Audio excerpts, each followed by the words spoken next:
People often ask me when I realized we were building something bigger than a reindeer farm. It wasn't during our first tour. It wasn't when we welcomed our first guests. It happened during one of our very first Believe in the Magic of Christmas events. The evening was winding down. Families were beginning to make their way to their cars, and it took a moment to simply look around. Then something caught my eye.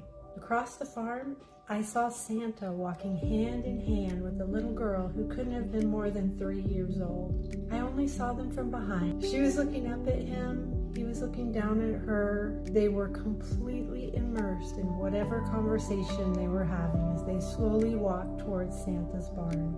From where I stood, they were just a silhouette against that dusky sky, but that silhouette is burned into my memory.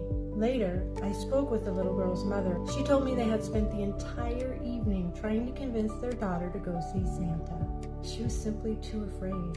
No amount of encouragement could change her mind. Then, just as the evening was coming to an end, Santa quietly stepped out of his barn and walked over to her. He met her where she was, and everything changed. As I watched the two of them walking towards the barn, hand in hand, I realized I wasn't just watching the end of a Christmas event. I was watching the beginning of a lifelong memory.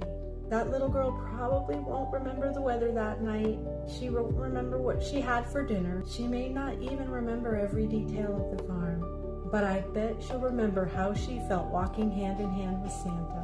And in that moment, something clicked for me. The reindeer had brought people here, but they weren't the whole story. What families were really taking home wasn't a picture with a reindeer or a visit with Santa. They were taking home moments that years from now would become stories. Stories they would tell around dinner tables, stories they would share with their own children, stories that would become part of their family's history. That was the moment I stood at what we were really building. It wasn't a reindeer farm. It was a place where moments